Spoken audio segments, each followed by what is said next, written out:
Episode 11. Episode 11. Welcome, everybody, to episode 11 of Dad's House Podcast. We have yet to be canceled. But going over these topics that you're talking about, George Santos, Trump, Yellowstone. I love it. The three topics, we're going to go over three topics today. We're going to start off the show by going over some very important scenarios that you are likely to come across if you're a new buyer out in the market. We're going to go into, because I need to hit you in the face a few times with regards to your Republican Party. Oh my God, are they taking... Going back to the real estate, give us the sexy title. We're going to talk about what exactly? Specifically, bidding on home strategies, like the strategies that are most used when bidding on a house. And you believe some of these overbidding is fake. You believe like some agents are lying about the offers. From a loan officer perspective, yes. I often come across situations where I see agents that might be lying about what they have going on. Like, I'm talking about listing agents specifically. But you know, who's to say you're going to tell me about that? You're going to provide the education. I'm not a realtor, I'm a lender. Okay. And then our last topic is going to be about how your kid got scared straight because he wants to dress a certain way. And then some chickens came home to roost. Yeah, like a vato veterano. Or loco veterano. All right, so let's get into it. So to begin with, I'm really interested because the buying season is heating up, right? And I'm starting to see these offers go out on behalf of my clients. You know, I have to write up the pre-approvals and send off pre-approval packages. And then I see the offer go out. I oftentimes will reach out to the listing agent myself and try to explain to them how good a buyer they are, you know, the qualities and all that stuff. But then sometimes what happens is my buyer's agent will say to me, Ernesto, we've got a great shot at this house. There are no other offers on it, and we're going to go with it, what we think is a respectable offer, right? Okay. And then what comes back is all of a sudden we get a seller's multiple counteroffer situation, which means that even though the listing agent might have said to my agent, my buyer's agent, we have no other offers, they're fronting, they're replying to our offer like they have multiple offers. Jose, my question to you is, are agents lying when they do that? I believe some agents do. You know, and I've encountered both sides of the coin, right? So are they lying? They're not supposed to. You know, by law, you're supposed to present and counter, you know, what you have. And sometimes, you know, when a property gets 10, let's just say 5, 6, 7, 8 offers, right? And that seller decides, you know what, I want to send a multiple counter to everybody. Well, the agent works for the seller and they have to basically do what the seller requires. Right. But yeah, I've encountered the same thing, the thoughts that you're having. And it's usually a bad agent that's trying to play their card. And, you know, they list the property for maybe, I don't know, let's just say 700. And he comes back with an offer or a counter at 750, 800, because that's what probably he promised his seller. Does that happen? Unfortunately, I know that it does. I have encountered some where, you know, I'll get a counter from the listing agent. My client, my buyer, is immediately out. They're like, you know what? We can't do it. Now I have that listing agent basically begging me, hey, Jose, just counter back. Right. Basically, you know, we called his bluff. We know that for a fact he had nothing, or he scared all the other offers away. So does it happen? Yes. Now, I think the market that you're talking about right now, maybe and let's kind of go micro, the last, I don't know, 3 weeks, 4 weeks. Yeah. It's kind of back.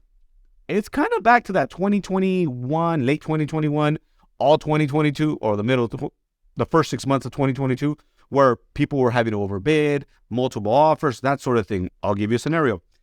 I listed a property here in San Gabriel Valley. I don't think I undermarket it. I think I listed it right where the price should be, $620 a square foot. Most of the data and the information on that listing is there. I got offers at $650. Right? $650, meaning $650 a square foot. It's just that there's a shortage, and this is where people drop the ball. So if you're listening to this, maybe we could even make this the highlight of this conversation. Right. Southern California is underbuilt by 3 million homes across the state, where the rest of the U.S., the other, how many states is there? Do you know? Are you smarter than 50 states? There are 50 states. Okay. I asked this from somebody, and they said there was 52 other ones. So I'm like, oh my God. So I'm glad you know the answer. Okay. Where the other 49 states, right, is a combined shortage of 3 million. One state, 3 million. The rest of the country, 3 million. So here in Southern California, where we're shooting and you know, where we have our case studies, if you will, it's true problem. It's a big problem, right? So one house comes out, 10 buyers are available for it or want that particular home. So do people overplay the cards? Sure. Absolutely they do. So what I like to do is focus more so on the property, the days on the market, and the true, my opinion, of the evaluation of the home. What is it really worth? Top dollar, if the property was, remodeled or based on its condition. And then I go back to my buyers and say, hey, this is what the house is worth. Fair enough. This is what we should offer. I like that overall strategy. Do you see situations out there, even now in this heating up market, do you see situations out there where a buyer might be right to underbid on an offer price? Sure. Such as? It's case by case. I would take it back to the property itself. If the property's been in the market, 45, 60 days, I have a listing right now that's going about 30 days in the market. I know for a fact the conversations that I'm having with my seller is asking me, what do we have to do to sell this, right? The market has spoken on this particular listing. It's the condition. It's there's 3 different tenants in the home. The tenants are not really taking care of the interior of the home, and whoever buys it is going to have to put some heavy cash, to remodel it. So that being said, you're not going to get the dollar per square foot that you would on something that's a little bit more updated. Yeah. So on this particular one, I'm already having discussions with the seller. Maybe we should reduce it about 5%, 6%. But again, the buyers that have been able to walk through the home, they've spoken and they haven't even submitted that offer. Interesting. So what I hear you saying is, yes, there are situations where you might underbid, situational definitely, and in a market that's heating up, maybe that's going to be the rare occasion where you're underbidding. Yeah, and it's case by case. The listing that I'm talking about is in South LA. Okay, South LA is a hub for investors, flippers. It's a hub for a lot of dated fixer upper. There's some properties that are a lot of under market properties because they're second, third generation homes. Yeah, maybe the kids inherited it, and there's a lot of decent deals out there. Now, going on the other side of the world, if you will, let's go to San Bernardino County. My Jennifer and my daughter were out there showing houses this weekend. My client wants to buy a nicer home, upgraded, fixed up, all pimped out, ready to go. He just wants to hang his pictures, bring it as close to the closet. Well, guess what? Those properties that are listed for $455, $465 in San Bernardino, as I called last Friday because I was making the appointments for them. I was talking to the agents and they're like, Jose, I already have offers at $510. Unless your client qualifies for 510 or better, don't even bother showing it. Because I was upfront with them. Hey, I have a client. Our max is at 480. Is there room for negotiation on this deal? What would you tell an agent who got somebody pre-approved at, let's say, 450, right? What would you tell them is a good strategy to be going out into the market with in terms of a property they're going to look at? Is it smart to look at how, like if I'm pre-approved at 450, is it smart of me to go out and look at property at 450 right now, or should I be looking closer to 430 so I have room to bid up? Yeah, there was a small window of time earlier this year, like January to the end of February, maybe a month and a half there, where you could underbid, you could ask for closing costs, you could ask for the 2-1 buy down, and the sellers and the agents were negotiating on your behalf, like the other listing agent. That window has closed up and the market has kind of, already exposed itself as to what's happening. The consumer confidence is back. The multiple buyers are back. So my advice going back to your question, if you qualify for 450 and you're looking at a hot starter area, Riverside County, San Bernardino County, if you could afford anything, if you can find something in LA County for 450, good luck. Good luck, right? But if you can, okay, you're most likely should be looking at homes that maybe are starting in the 420 to 430 price point. So you have that little gap and a little space to go up in price if you get a counter. 1, 2, go up in price if you need your closing costs covered. You could, stack your offer, if you will, to ask for some of that closing cost help back. But I don't know if 450 is the right strategy. Again, unless the agent finds a property that's been in the market, 3, 4, 5 months, the market has spoken. It's the ugly duckling of the neighborhood and nobody wants it. It's a deal where maybe it doesn't make sense for an investor, but somebody like yourself that qualifies for the max at 450, that might make you might be able to negotiate and get a deal there. Yeah, everything you're saying right now makes me think if you're a buyer out there, find yourself a damn good realtor who can navigate all of that for you because... But more importantly, that tells you how it is. So when I was reaching back to our client, Miguel, I told him, Miguel, you're sending me some great houses. This property that you just sent me, this was Monday morning, a couple days ago, at 465. I called on it on Friday. I wanted to show it to you this past weekend, but they had offers at 500. You know, they're still negotiating the counters, and that's why they have an open escrow. This other offer at 475, they had offers at 510. So they need that day. But if you're a consumer, if you're a buyer out there or a seller, hire an agent that's going to tell you how it is, that doesn't hold back, but has a pulse on the market, on the seller's market, on the buyer's market, and can tell you, you know, the truth. A lot, you know, we're salespeople, right? Ultimately, a lot of agents are motivated by the sale. They're going to do and say whatever it takes to create a sale. I listen to the client's demand, their goal, their dream, whatever the case may be, right? Maximize the sale of their listing. Of course, that's everybody's goal. But it's case by case. If your listing is not selling, I got to tell you why it's not, what the problem is, and what we need to do to make your goal my goal. Yeah, there's a reality of the market you have to do. What about a scenario? Can you think of any scenarios? I think of one, but can you think of any scenarios where you know your realtor's telling you, hey, there are no other offers on this property. It looks like if we go in at sale price, we could get it, and still I want you to overbid. Can you think of anything where that might be the case? A bad agent that doesn't do their research, right? Or a hungry agent, if you will, like no matter what, they want to open escrow and they just want to, you know, feel proud that, you know, they overpaid it. That's crazy to me. Yeah.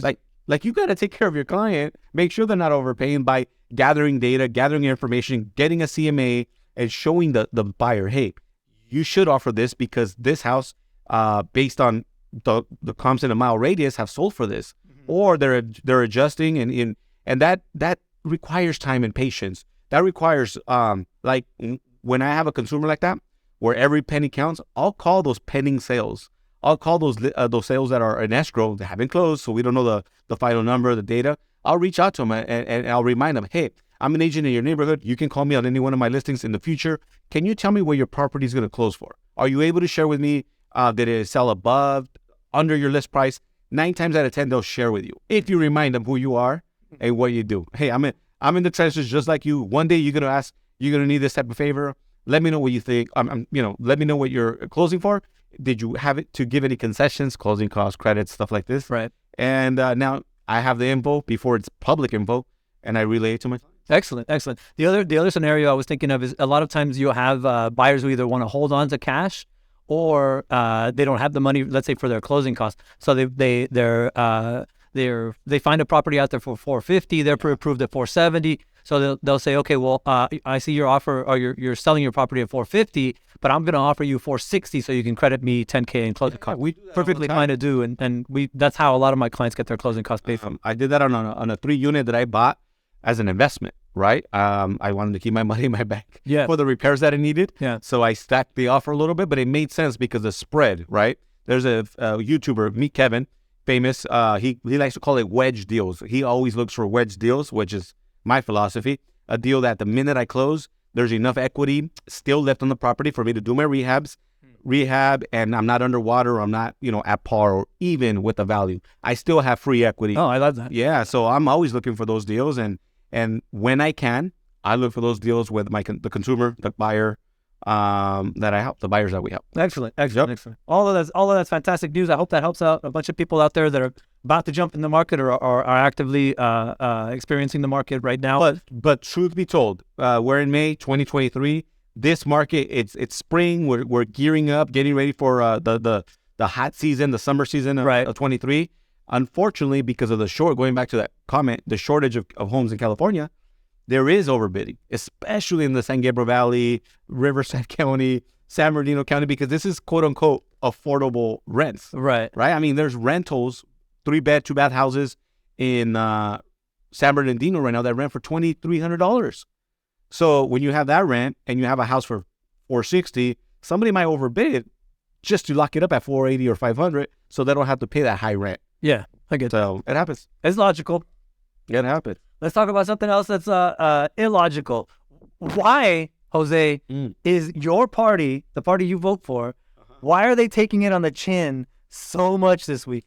Why? Okay. Their number one representative has just lost his libel lawsuit to a journalist who said that he sexually assaulted her, and a jury agreed with her, and now he has to pay out $5 million. Wow. Then on the other side of that is a man named George Santos. I saw that in How this dude got into office, and then how your party did not immediately spit him out because of he was found to be a fraud right off the bat. Why those two things? Why that did not happen is like beyond me. It also says a lot about the state of your party, to be honest with you, because I'm my party. get it here. This is the party you vote for. Don't like backtrack away from it. This is the party you vote for, right? And I respect that you vote for business reasons, for sure. But at the same time, like this is the kind of stuff that's being allowed in the Republican Party. Listen, politics is just like sales. It's just like business. It really is.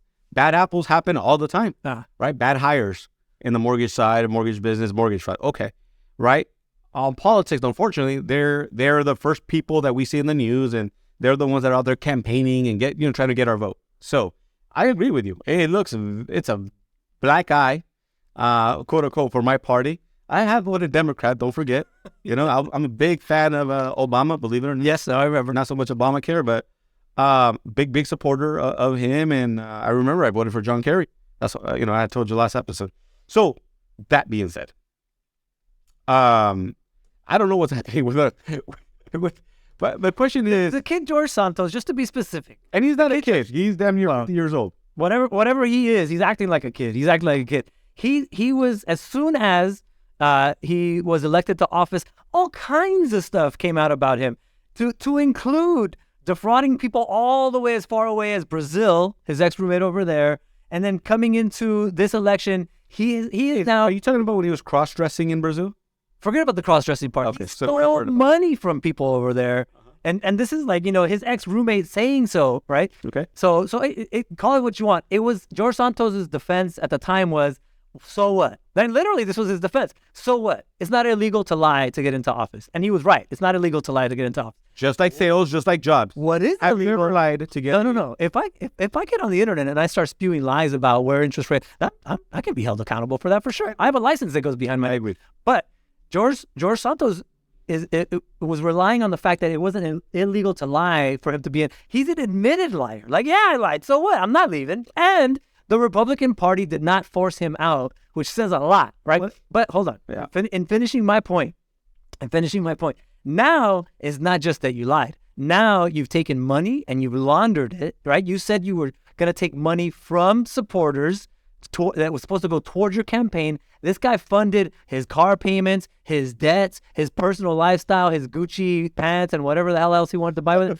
All of his lifestyle he was funding with donor money. So he's in trouble now for using that money improperly, for misallocating the funds, and for basically stealing money from your average person out there that voted. I'm going to go on the record. Go. My understanding, it was like 13 charges, 13 felonies, fraud, and money laundering, all this. If he's guilty, he deserves his good, the maximum time, whatever that looks like, right? I'm not sure what it is. But yeah, I'm 100% on board with you as far as lying to get on. What the truth of the matter is, he had somebody's support. So, Sure. To get in there, when all this crap was being released in the media and the news, somebody big had his back. Yeah, it's called the Republican Party. Okay.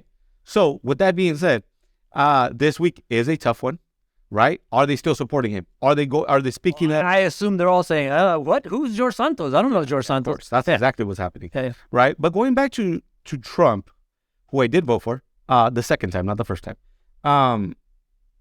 If in fact he did sexually harass, So a jury has said he he's did. responsible. A jury has said he did, and he's now going to be forced to. He's going to appeal it, of course. But at the moment, he's going to be made to pay $5 million of restitution to this woman. What are the odds that lady ever gets $1 from Trump? It's one of those things. I hope she gets every damn penny. I hope she gets every penny. If it's true, I agree with you. But in truth, more concerning to me is, here we go, the number one representative for the Republican Party. It's a black eye. Right. It's a black eye. I believe that this, I'm not calling it a witch hunt, but this case, whatever this. If you feel like it's a witch hunt, call it a witch hunt. No, because I don't know. I mean, if somebody got sexually harassed, or raped or anything, and that's the accuser, lock his ass up, right? 100%. His words, lock him up. Yeah. One of the things that people are throwing out there as a defense of Trump is like, really, 28 years later, really? And in my mind, I have 2 daughters. You tell me right now, or 28 years from now, that somebody did something to my daughters. I don't care if it's 20. I don't care if it's 100 years. Yeah. I'm coming after your family. Same thought. So perfect timing. 28 years later, right? This black guy, for him, like, how it is. There's no way this is going to allow him to even run, in my opinion, against Biden next year. I mean, this has to be the end of. Based on Trump's history, I would say that this throws another fire on the log for him to run. That's 100%. I saw a TMZ story where he's calling it a witch hunt, bad area, bad judges, bad the jury was in a tainted area, so his defense was again one of those disgusting things that only Trump can get away with saying right now. She's not my type, right? She's not my type, and read into that whatever the hell you want. But then when he was asked to identify her in a photo, he mistook her for his ex-wife, Marla Maples. Not your type, but yet you married her. You would have married her if it wasn't. In other words, she looked enough like your wife that you married somebody that looked a lot like her in your mind. In his defense, and I'm no criminal defense attorney, he did divorce her. So, with that said, Ernesto, do you believe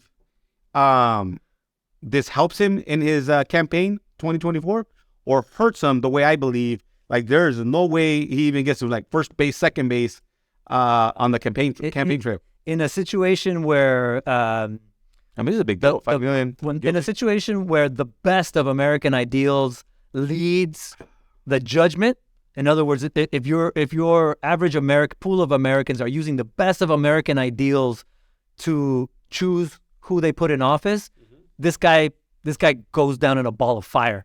He's never a candidate. He's never nothing. He's never anything to any of us. But that's not where we are, unfortunately. It's not where we are right now. It's not the best of American ideals. Sharing a story about TikTok and Trump, where you think the people on TikTok, or whoever posts there, are saying that this is going to help him.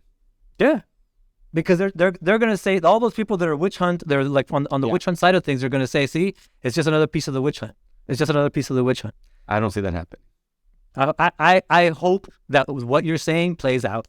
I hope that I really do. Now let's talk about a different type of witch hunt. Let's talk about 7 vatos coming up on your kid in a restroom. I'm interested to know how your kid navigated his way out of that situation with his hair intact. Okay, so that's a part of the story that I didn't share like before we got started, right? Okay. So let's kind of go back. This is a great story. So this past Saturday, by the way, at what age are you? Are you too old to play dress up and go to dress up parties? Like not Halloween, but never, dress up. Never. Okay. I'll do that today. Because I went to a Yellowstone themed party this past Saturday. One of our team members here, Sonia. Explain what Yellowstone is, though. It's like only the #1 TV show on, I think it's Paramount and NBC. I don't know what the fuck, but on cable. Yeah. Yellowstone, Kevin Costner. I have no idea who the other. It's a Western theme type of show. Yeah, but the best part about it, there's like 3 different generations shows that are all about the same family. So it started with show 1883, which I actually saw because I'm into like history and I thought it was a history show, like last summer. No, I don't know, whenever it was, right? I saw it during the summertime, I think. And I'm like, oh, this is a pretty cool show. I had no idea it was part 1, the original beginning story of Yellowstone. Then I started watching Yellowstone because all my friends were talking about it, and I got into it, like addicted to it, all 5 seasons of it, right? So after like 5 seasons or 5 years of this shit, I got turned on to it, and I loved it. Then I went back to like the second series of it in 1923. I got into it. Harrison Ford's in it. I haven't finished it. I started watching like El Rey, Vicente Fernandez. But okay, connect me to that and what happened to your kid. Okay, so on Friday. Parties on Saturday, this past Saturday. On Friday night, I got home from work, maybe 5, 6 o'clock. The dress-up party. The dress-up party. And I realized the character that I was dressing up as, Rip Curl. Put a picture of it, Hector, on this one. So I needed, like, he's known for these glasses. Rip Curl? I think that's... Isn't Rip Curl like a surfer brand? What? All right. So the character's name is Rip. He wears these cool shades, which I don't have those type of glasses. So I sent my kid to the mall. My 2 daughters. one of the twins, I'm not gonna say who, one of the twins decided, hey, it's Friday, let me tag along. Maybe there's hot chicks at the mall, West Covina Mall. West Covina Mall, and I'm sure there is hot chicks his age, Sure. that he wants to go, and he went by himself with my two daughters. Clearly, my daughters split up. He went walking around, making the rounds, making the play at the mall. Yeah. Trying to do the eyes. Yeah. At the hot chicks. Yeah. So he's going on 17, and me and Vanessa, full disclosure, we don't like the way he dresses. He goes and buys his own shirts, and there's like black shirt, blue shirt, and then he'll wear the white flannel or white what do you call that? Like a white sweater under. Oh yeah. Like I know what you're talking about. Okay, so white sweater underneath, flannel underneath, and then like a baggy blue shirt, black shirt, red shirt. See where I'm going with this? Yeah. And then that day he had black like khaki pants on, kind of baggy. Yeah. So it's an overall kind of a harder look, right? You're trying to put your Yeah. If he didn't have that haircut that he had, if it was shorter, kind of like yours, I could mistake him for like maybe, not a gang member, but I can mistake him for right. part of the hood. Okay. Well, he's walking by the food court, and my typical 17-year-old kid. What did he do? They're on the phone, listening to music. I don't know what he's doing on the phone. He looked at this group of 7 gang members. Vatos. And I don't know. They're teenagers around his age. He said, Right. But they're they had bandanas on, like colored bandanas, and they were definitely dressed a little bit baggier, a little bit than him. And he looked at them, didn't think nothing of it, and made it turn into the food court because he had to use the restroom. So he goes all the way to the back. These boys are in the entry of the food court. They see him walking alone, and like a pack of hyenas, They come at him. well, he looked back again because he thought, like, are they following me? So he looked back and kind of gave him that dog stare again, like probably looked at him the wrong way. Yeah. And he goes into the restroom and he realized, like, oh shit, these guys are walking behind me. Okay. What would you do at that point, Ernesto? Probably not go into the restroom is what I would. That's what I would do. Stay in public. I would, yeah, exactly. I would, make a pivot, Yeah. go to the McDonald's line. Yeah. Anyways, he went into the restroom, which is a long hallway. Like, it's probably a solid, 40 feet, 40 yards. Like a long back of the mall. Went in there.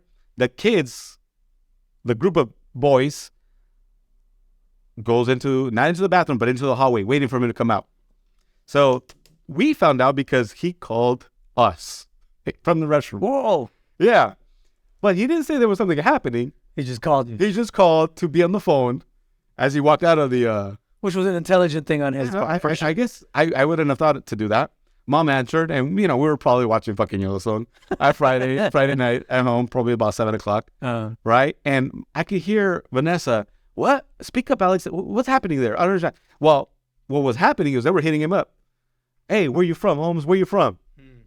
Where you from? The conversation nobody wants to have. Where are you from? Where are you from? Yeah. Group of 7. And clearly my kid is not our kid is not a gangbanger. Well, even if he was 1 versus 7, come on. Well, if you are, you have to fight. Oh yeah, for sure. Right. So I didn't feel bad that he said, the truth is he did. He's not. He goes, oh, I don't, while he's talking to Mom, I'm not from nowhere, this, that, or the other. And one guy, more than the others, was very aggressive, right? And was like challenging him. There's always one. Yeah. He was probably trying to, set the tone and, for the weekend. And, I guess the word that they kept saying is catch his fade. I don't know what that means. I had to Google it. Apparently it means I'm going to fight you until I knock your ass out, right? My kid was scared, bro. Sure. So, that episode of that TV show on A&E, Scared Straight? Yeah. I think this worked for me and Mom. Because he came home. Actually, that's not even the end of the story. He called his mom, hey, Mom, I got to go. I'm not going to go to the party. The next thing he did is he called my daughter, who was out there shopping for like a T-shirt or something. Hey, Angelina, come get me. She's like, I'm not going to go get you in the bathroom. We're out here. Come out. Yeah. He goes, no, can you come get me, please? Come get me. As he's like walking away. So going back to the Scared Straight, I believe this episode, this experience, 7 guys that are about that life, dressed just like you. They're dressed just like you, right? Color, I don't know what color bandanas they had, and what, clearly they were looking for trouble. Clearly they thought he was one of, partly like them. Thank God my son Was they didn't talk back. Yeah. They didn't have to, stand up for his hood and fight 7 guys. Because I told him, you know what? In a bathroom. In the bathroom, hallway, because ain't nobody gonna save you, right?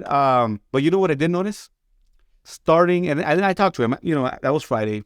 I got home late. I don't know where I went, but I got home like at 11 o'clock at night, that Friday night, and he was still up. And I said, hey, what did you learn today? And you could still tell he was shaking up. You could tell that it was affecting him. And basically, to share, what I told him was, this is your lesson to not dress that way.